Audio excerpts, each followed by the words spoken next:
Mas eu começo falando do Vasco. Estreia do Fernando Diniz, deu aquela esperança, né, pro torcedor, claro. Só que o time perdeu de novo. Aí, viajar é bom demais, né? Curtir um som, admirar a paisagem, conhecer novos lugares. E se você é jogador do Vasco, ainda tem essa recepção aí, ó.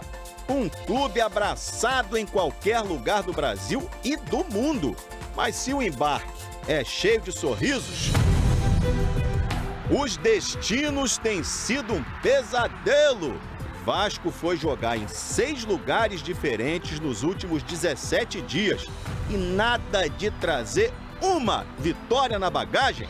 A turnê começou em Minas, ainda com Fábio Carille, e terminou ontem em Buenos Aires, na estreia de Fernando Diniz. Jogo enjoado contra o Lanús pela Sul-Americana. Vasco começou com atitude, marcando em cima, mas sem aquela inspiração. O que faltou no primeiro tempo, na minha opinião, foi ter mais agressividade. Tinha hora que a gente já tinha envolvido o Lanús, o jogo se apresentava para ser mais vertical e a gente continuava trocando passe mais lateralizado. A melhor chance foi do Lanús. Marcelino Moreno driblou o Léo Jardim e Luiz Gustavo tirou bem demais. Aí no segundo tempo o Vasco se enrolou de vez. O Lanús foi chegando. E aos 8 minutos, o Sálvio apareceu livrinho na direita. Marcite ainda furou feio, mas o Carreira não perdoou.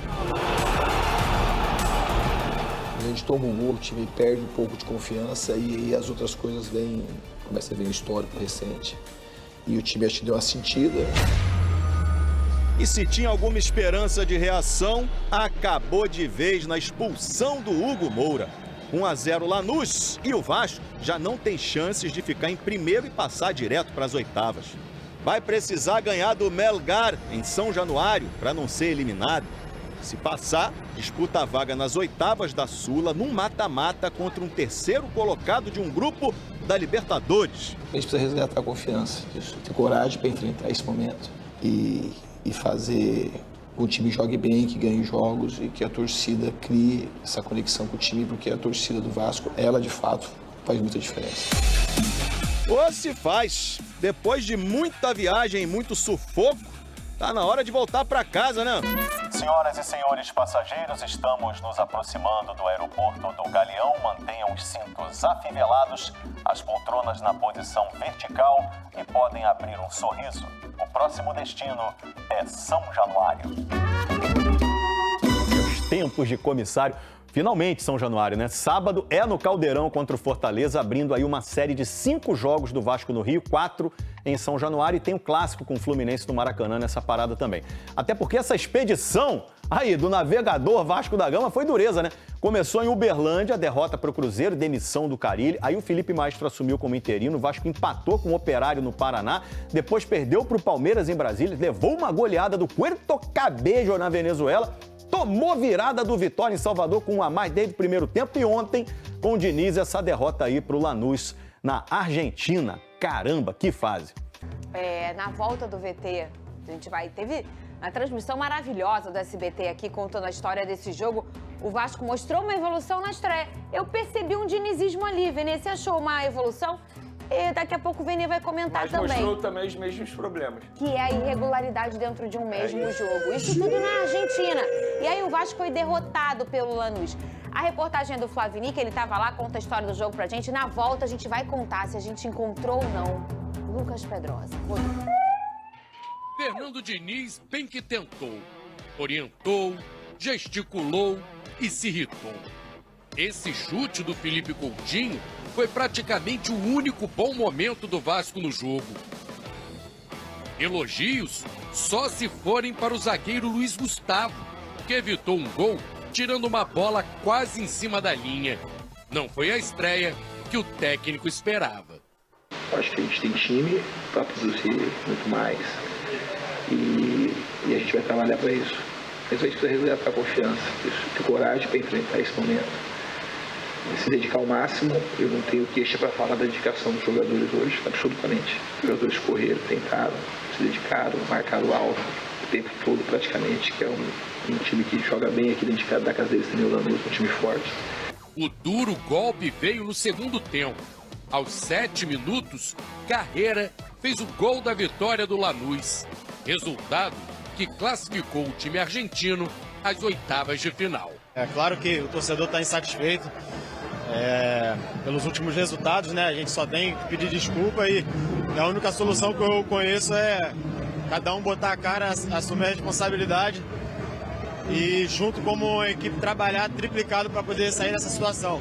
Hoje o resultado não era o que a gente queria, eu acho que a gente fez um bom jogo, a gente não merecia esse resultado, mas isso agora não importa, né? Falar isso, agora é trabalhar, mudar logo a chave, porque no final de semana a gente tem um jogo super importante do Campeonato Brasileiro, onde a gente tem que escalar a montanha e a gente só vai conseguir fazer isso todo mundo junto e focado.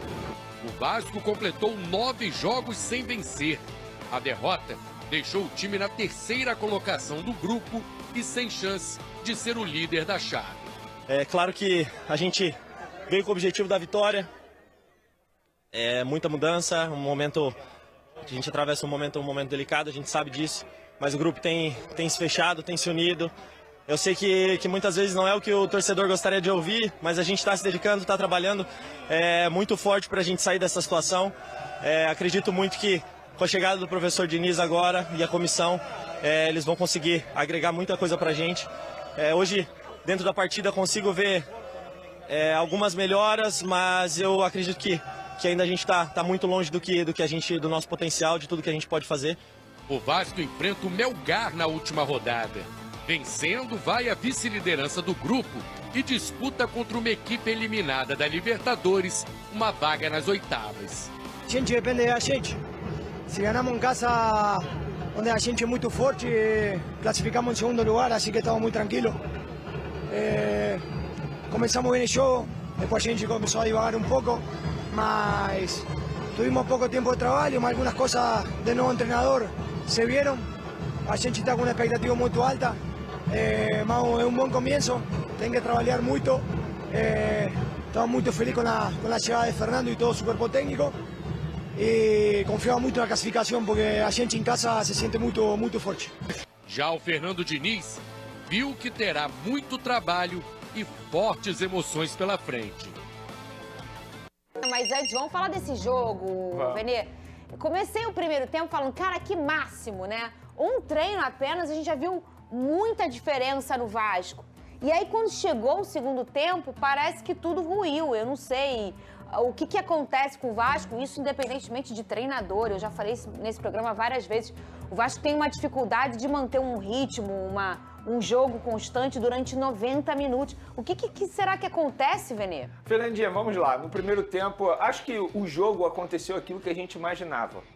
O Fernando Diniz impondo a sua identidade no início da partida e, de fato, isso aconteceu, embora os jogadores tenham encontrado dificuldade, o que é normal, é um choque de realidade. Isso aconteceu na seleção brasileira. Eu lembro muito bem os jogadores da seleção falando desse choque de realidade e, obviamente, isso ia acontecer no Vasco da Gama. Então, o Diniz ele já colocou em apenas um dia de atividade a sua identidade, ou pelo menos tentou. A gente pôde ver uns jogadores mais próximos, a saída de bola à lá Fernando Diniz, a marcação alta, algo que não acontecia com o Vasco anteriormente, aconteceu já com o técnico Fernando Diniz. Só que, embora a gente tenha visto um pouquinho do estilo de Fernando Diniz, um pouquinho de evolução, aconteceu aquilo que vem acontecendo durante 2025 inteiro, a queda de produção no segundo tempo. E eu nem vou ficar aqui culpando preparação física, porque olhando o elenco do Vasco, não é um elenco com jogadores de potência. São vários jogadores que realmente cansam no segundo tempo. O Felipe Coutinho é um, isso aí é desde a temporada passada. Outros jogadores também, o próprio Tietchan passou por dificuldades, porque teve uma lesão e depois ficou ausente dos treinamentos por conta de um problema pessoal. Então vários jogadores ainda precisam evoluir fisicamente. Então não é culpa do Fernando Diniz, é culpa do Vasco da Gama. Inclusive a derrota também não é culpa do Fernando Diniz. O Vasco vem sofrendo derrotas aí durante muito tempo. E tomar gol no segundo tempo também não é culpa do Fernando Diniz. Os últimos 10 gols que o Vasco levou, 9 foram no segundo tempo. Isso demonstra como o Vasco da Gama cai bastante no segundo tempo. Cai também por conta das opções no banco de reservas. porque o elenco do Vasco precisa ser reforçado. Isso aí sem sombra de dúvidas. Embora tenha um ou outro jogador ali que já tenha sido titular anteriormente, mas mesmo assim, quando o Fernando Diniz, ou o treinador do Vasco, que agora é o Diniz, começa a fazer as mudanças, a qualidade técnica cai um pouco no segundo tempo.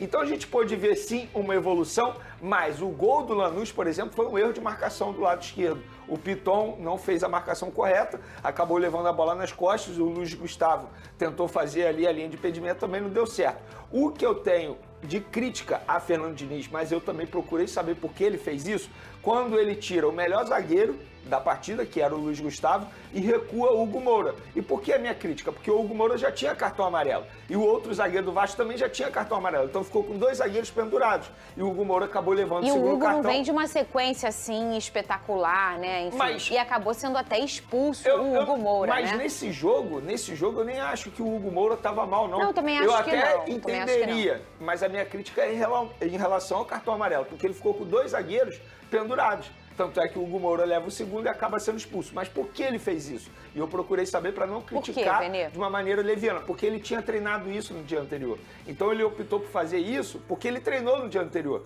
para não inverter e fazer algo que ele não tinha treinado. E não seria, na visão do Diniz, obviamente, justo com os jogadores, né? Porque poderia pegar de surpresa os jogadores. Então ele optou por fazer aquilo que ele tinha treinado. E é um tipo É um tipo de mudança que a gente vê realmente no histórico do Fernando, né? Não é só no Vasco, ele sempre fazia isso no Fluminense também. A minha crítica é em relação à escolha do jogador pelo cartão amarelo.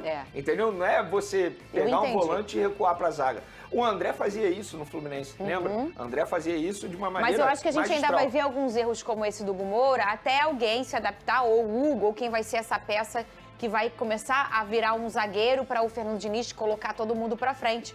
Porque é o tempo de bola. Você ter uma posição ali em que você é um camisa 5 ou um cabeça de área é uma coisa. Você passar a ser um zagueiro é uma coisa completamente diferente. Então, talvez esses erros a gente ainda vai encontrar até a adaptação. Eu acho que o Hugo Moura tenha jogado mal na zaga, até porque o Hugo Moura já fez isso anteriormente. Meu único questionamento em relação a essa escolha do Diniz é justamente por conta do cartão amarelo. Porque, querendo ou não, o jogador, quando ele está pendurado, ele fica com certo receio em algumas jogadas. Embora ele não tenha ficado, ele acabou levando o segundo. E eu senti nessa jogada que realmente foi uma falta de tempo ali, de adaptação, porque são locais diferentes. E isso aí ele vai ajustar, ou vai ser o Hugo, ou qual personagem vai ser esse cara que sempre vai estar figurando essa posição versátil, em que, sem mexer nas peças, ele consegue mudar o plano, né? Tem uma característica de estilo de jogo que é muito Fernando Diniz. A proximidade dos jogadores em um lado de campo, eles tocam a bola e tentam inverter a jogada para pegar o time adversário de surpresa. Tanto é que na transmissão o Flavinho falou isso, que a todo momento o Diniz pedia para inverter. Por quê? É algo que ele quer, algo que ele deseja. Só que em um dia de treinamento é muito difícil os jogadores pegarem esse estilo de jogo. Vene, peraí. Meu telefone, gente, calma aí que eu... Só um minuto. Alô? Acharam. Vene, acharam. Ufa. Alex, acharam o Pedrosa. Cadê? Ele falou com a gente? Mandou um vídeo. Fala, Pedrosa. Fala, galera. Tô sabendo aí que vocês estão me zoando, né? E com razão, porque a estreia do Fernando Diniz, infelizmente, foi com derrota aqui na Argentina, o jogo lá no estádio do Lanús. Primeiro tempo em que o Vasco até conseguiu mostrar um pouquinho de evolução em relação aos 2 últimos jogos. Claro, vexames contra Porto Cabedelo e também o Vitória. Entendo que você conseguiu ver um pouco de cara, uma postura melhor com e sem a bola, uma equipe que conseguia avançar linhas também e trocar passes, coisa que esse time pouco conseguia fazer nas últimas partidas, mas só durou 45 minutos. Acredito que a etapa inicial tenha dado um pouquinho do gosto do Fernando Diniz, que com apenas um treinamento parece que tinha trocado o elenco inteiro, mas na verdade não. Ele apenas trouxe confiança, trouxe uma nova postura e uma nova identidade de jogo também para o Vasco nesse primeiro tempo.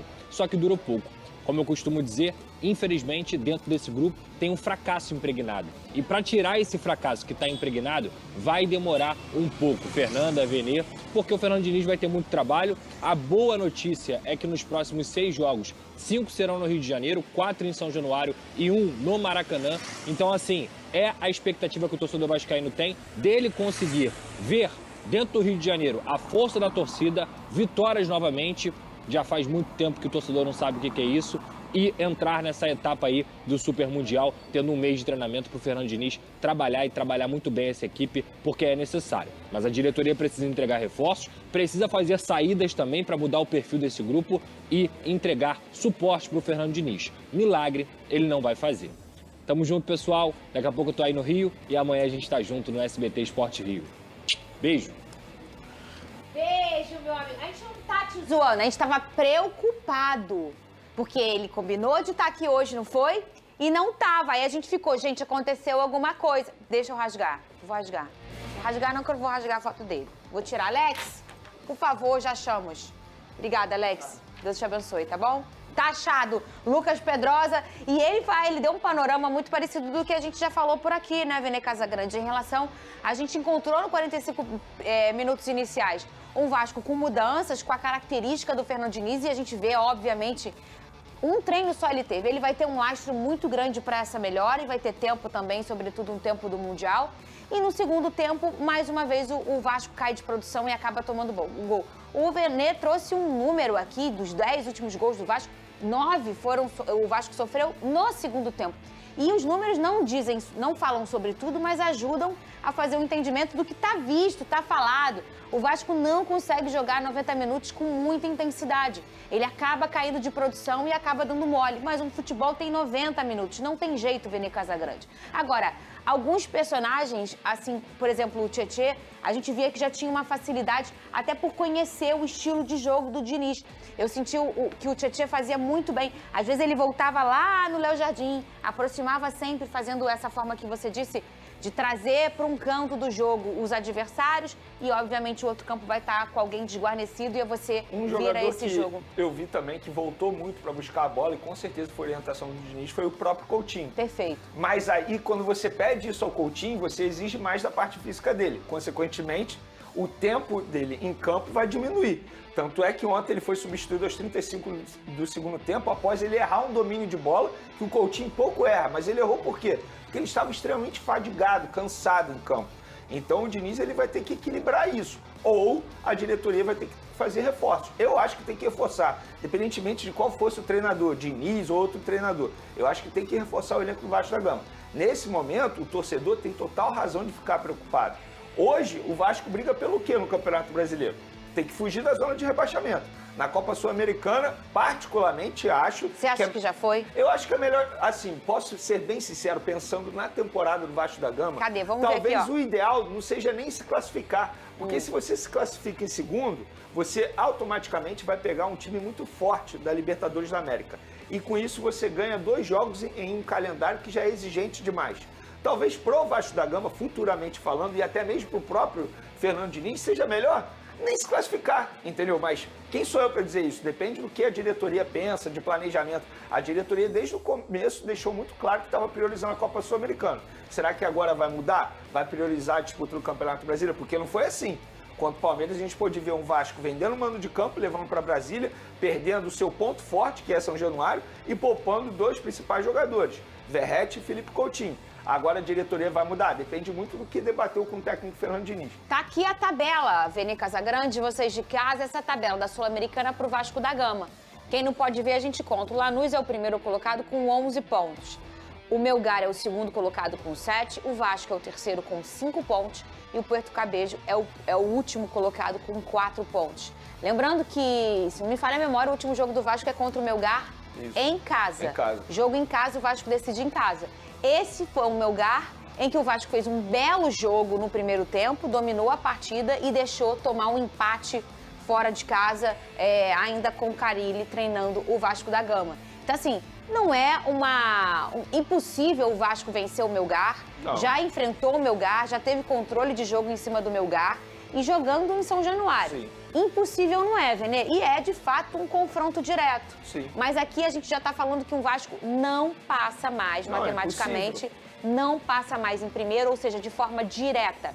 Se o Vasco pensar ainda em Sul-Americana, ele precisa ocupar a segunda posição e aí então ir para um play-off, que é vindo enfrentar um time que vem da Libertadores, como o Vene falou, e em 2 jogos decidir se continua na competição. E pode ser um time assim extremamente... Exemplo, pode ser o Bahia, pode ser o próprio Internacional.